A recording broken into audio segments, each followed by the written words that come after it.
Et pour mieux comprendre ce qui se joue, nous sommes avec Jean-Jacques Kurlansky. Bonsoir. Bonsoir. Vous êtes le directeur de l'Observatoire de l'Amérique latine et des Caraïbes, chercheur à l'IRIS.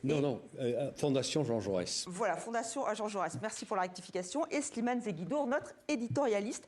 Jean-Jacques Kurlansky, je voulais revenir sur ce cliché quand même saisissant qui va rentrer dans l'histoire. Nicolas Maduro, les yeux bandés, menotté, accusé de narco-terrorisme. Là, Donald Trump, il veut marquer un coup, un grand coup et montrer que c'est lui, le gendarme de l'Amérique latine? Bon, alors effectivement, il y a un problème de droit international qui est extrêmement grave et porteur de déstabilisation qui vont bien au-delà du Venezuela dans l'avenir. Est-ce que ce qu'a fait Donald Trump ici, qui est tout à fait dans la même ligne que ce qu'a fait Vladimir Poutine en Ukraine, va apparaître comme un précédent? Est-ce que la Chine va, sur les mêmes bases, envahir Taïwan?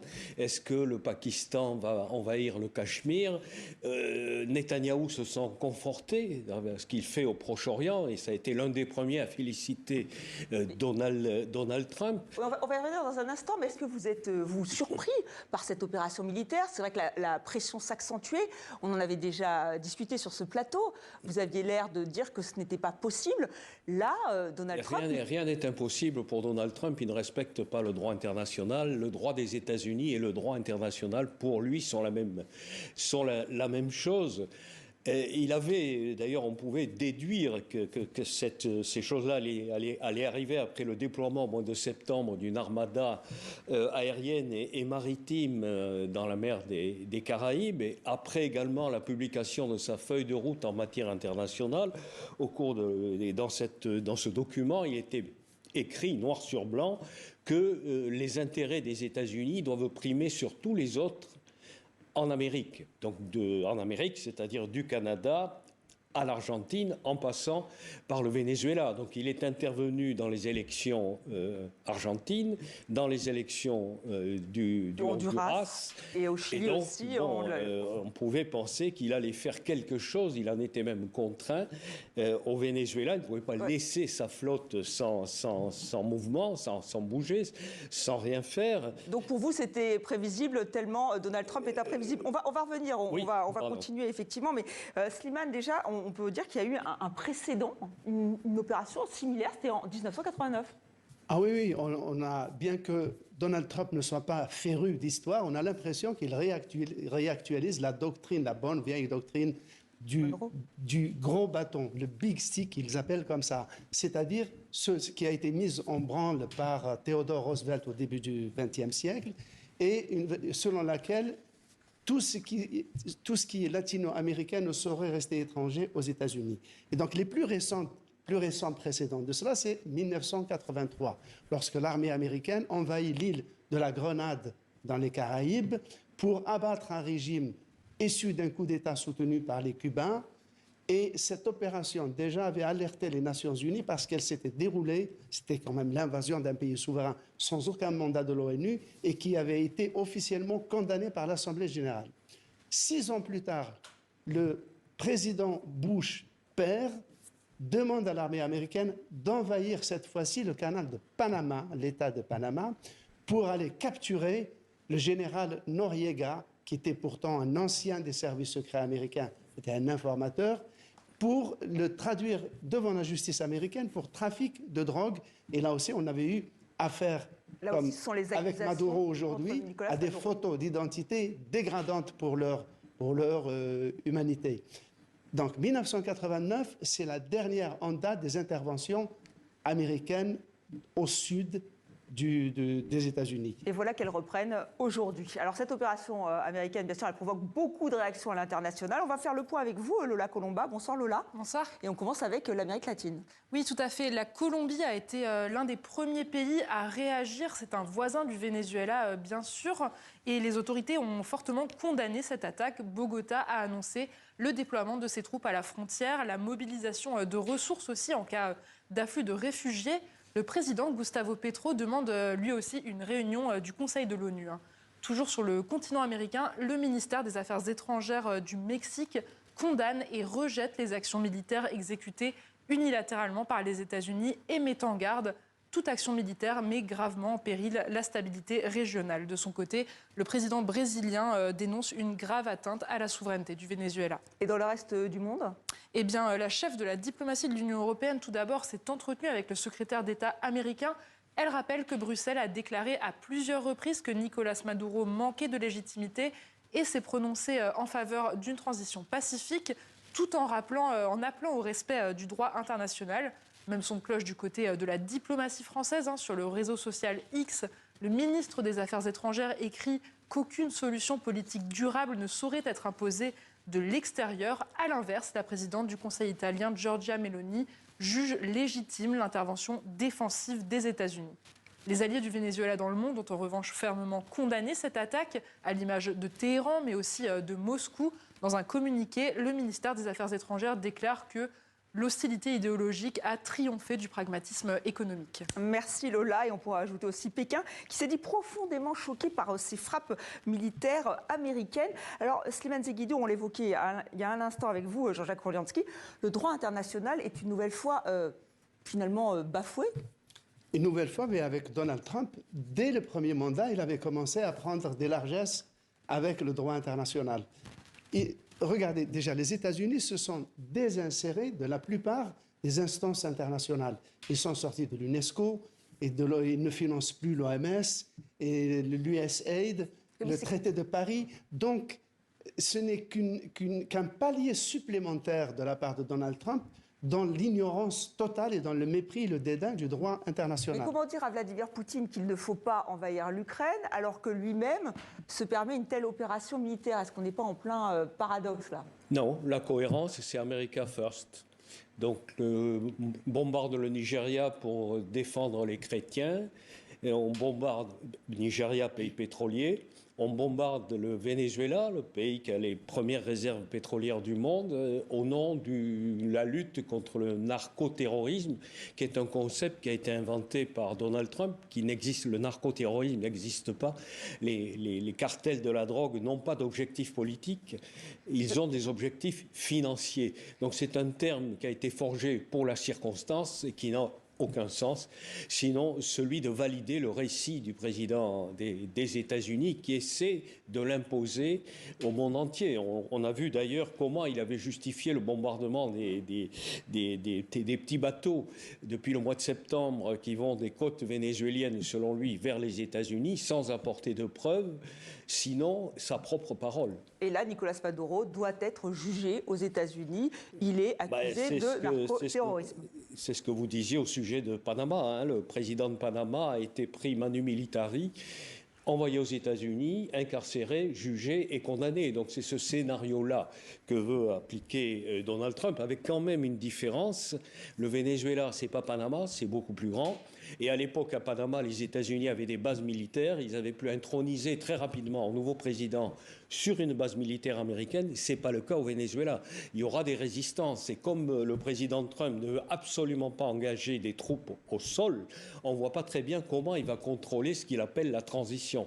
Oui, on va y revenir dans un instant, mais sur les réactions, on a vu que la France a tardé avant de réagir. Effectivement, on sent qu'il y a quand même une sorte de flottement. Alors comment on l'explique? Parce que Nicolás Maduro n'est pas une figure de la démocratie. Il faut séparer ce qui est régime, ce qu'est le régime de Maduro, on peut en penser ce qu'on en veut, et les règlements des conflits au niveau international qui reposent sur les constructions des Nations Unies, l'ONU, qui a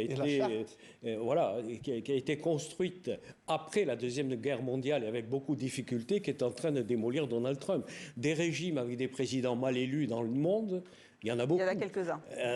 Il y a beaucoup de régimes non démocratiques qui restent, je pense à l'Arabie Saoudite, par exemple, qui restent des amis très proches des États-Unis. Donc il s'agit d'une classification des pays qui, en fonction des intérêts tels que les entendent le président Donald Trump, des intérêts des États-Unis. Et dans l'esprit de Donald Trump, ces agressions militaires, ces invasions ne sont pas militaires. Pour lui, ce sont des opérations de police internationale, comme si... C'est comme ça qu'il les présente, en tout cas. C'est comme ça qu'il les présente. Il faut dire aussi que pour les États-Unis est peut-être, je parle sous le contrôle du professeur, est peut-être le seul pays au monde où la loi américaine est supérieure aux traités internationaux. Oui. Donc, ce qui pourrait expliquer... Le seul pays au monde. Cela dit, Alors, on va revenir, messieurs, votre correspondante aux États-Unis a bien signalé qu'il y a beaucoup de démocrates qui ont dit attention, la déclaration de guerre doit passer par le Congrès. Oui, après à voir si effectivement ça va être suivi, ça va être forcément débattu. On va revenir sur le parcours de Nicolas Maduro, si vous le voulez bien. C'était un fidèle parmi les fidèles de l'emblématique Hugo Chavez. Cet ancien chauffeur de bus a été réélu plusieurs fois avec des résultats souvent contestés. Il était accusé de museler l'opposition, il était accusé d'autoritarisme. Son parcours avec Hugo Barbieux et Philippe Lachambre. Mars 2013, à la mort d'Hugo Chavez, son compagnon de lutte, Nicolas Maduro, promet de marcher dans les pas du révolutionnaire vénézuélien. Nous allons appliquer cette constitution bolivarienne de la main forte d'un peuple aspirant à être libre. Cet ancien chauffeur de bus se met en scène comme l'héritier des classes populaires. À peine élu, il fait déjà face à une opposition tenace. L'inflation et la chute du bolivar font descendre la population dans la rue. Et déjà Maduro réprime. En réponse, de premières sanctions américaines. Le président Barack Obama a fait le pas le plus agressif, injuste et néfaste des États-Unis contre le Venezuela, terre de Bolivar. En perte de soutien politique, Maduro admet une première défaite. L'opposition remporte les législatives. À la crise économique s'ajoute une crise politique. Au milieu d'une démocratie pleine de liberté, l'opposition à la révolution bolivarienne a conquis la majorité et est aujourd'hui ici. Pourtant, dans les faits, Maduro tient l'opposition à distance. Il entretient un climat de guerre qui trouve son paroxysme lorsque 2 drones explosent près de la tribune où il préside une parade militaire à Caracas. Enfin, il fait face à un coup d'État raté mené par l'opposant Juan Guaidó. Ce dernier peut toutefois compter sur un nouveau président américain très hostile à Maduro, Donald Trump. En 2022, pourtant, le vent tourne en sa faveur. Avec la guerre en Ukraine, les Européens se détournent du pétrole russe. Maduro, assis sur les plus grandes réserves de brut au monde, apparaît en homme providentiel. Moi, je serais très heureux qu'on puisse se parler plus longuement. Pero me encantaría que pudiéramos hablar un poco más. Qu'on puisse engager un travail bilatéral. Y que pudiéramos comenzar un trabajo bilateral pour votre pays, que pour la sea région. útil para el país y la región. Mais la main tendue par les Occidentaux ne dure pas. De retour au pouvoir, Donald Trump accuse Maduro d'entretenir le narcotrafic. En quelques mois, des navires de guerre américains interceptent des trafiquants présumés. Des pétroliers sont arraisonnés. Hier encore, le président vénézuélien tentait une négociation avec Washington. Trop tard. Oui, tout est allé très vite, mais le chef d'état-major américain vient de tenir un point presse et il explique que plus de 20 bases, 150 aéronefs étaient mobilisés, que ça fait des mois que cette opération intitulée Absolute Resolve, c'est-à-dire détermination absolue, est menée et préparée par les Américains. Donc on va en savoir un peu plus au fil des heures sur cette opération qui voit donc Nicolas Maduro qui est en train d'être emmené vers les États-Unis. Je voulais revenir sur l'après, puisque effectivement les États-Unis ont dit qu'ils allaient assurer la transition. Vous nous avez dit, Jean-Jacques Kurlansky, que ça allait être compliqué. Alors l'opposition vénézuélienne, est-ce qu'elle va jouer un rôle? L'heure de la liberté est arrivée, je cite la chef de l'opposition vénézuélienne, prix Nobel, Maria Corina Machado. Bon, les choses sont, comme je disais tout à l'heure, beaucoup plus compliquées qu'à Panama. Il y a un noyau de la population, plus les forces armées, qui restent derrière le régime. Bon, 20% en gros, selon les estimations, il n'y a pas de sondage. Et les élections de l'année dernière ont été truquées.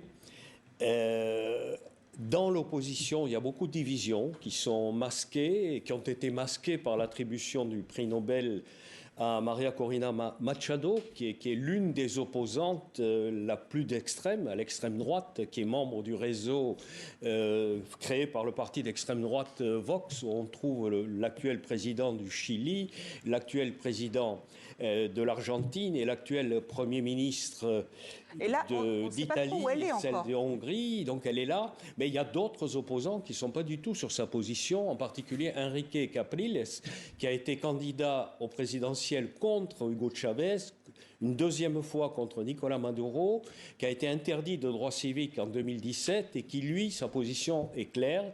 je suis absolument et à 100% contre Maduro et contre son régime, mais je refuse un changement de régime venu de l'étranger. Donc là, il pourrait donc contester cette opération militaire. Mais en revanche, là, Donald Trump vient d'affirmer qu'il est capable, qu'il pourrait envoyer des troupes terrestres. Donc on le rappelle, il veut quand même contrôler le pays. Hein. De toute façon, ce qu'a déclaré Mme Machado, c'est pas du tout la position de Donald Trump. Si vous vous rappelez, après l'attribution du prix Nobel de la paix à Maria Corina Machado, Donald Trump a fait part de sa surprise, et même en termes assez désagréables, en disant le comité Nobel fait de la politique. En même temps, elle lui avait attribué ce prix Nobel. C'est les Américains qui ont exfiltré Mme Machado pour qu'elle soit... Ce qui l'intéresse au Venezuela, ce n'est pas le rétablissement de la démocratie. Il l'a dit d'ailleurs dans sa déclaration, il ne faut pas que le Venezuela tombe dans des mains étrangères. Quelle est la situation économique actuelle du Venezuela ? 80% de son pétrole part vers la Chine. Donc derrière tout ça, il y a aussi le problème de la rivalité entre les États-Unis et la Chine.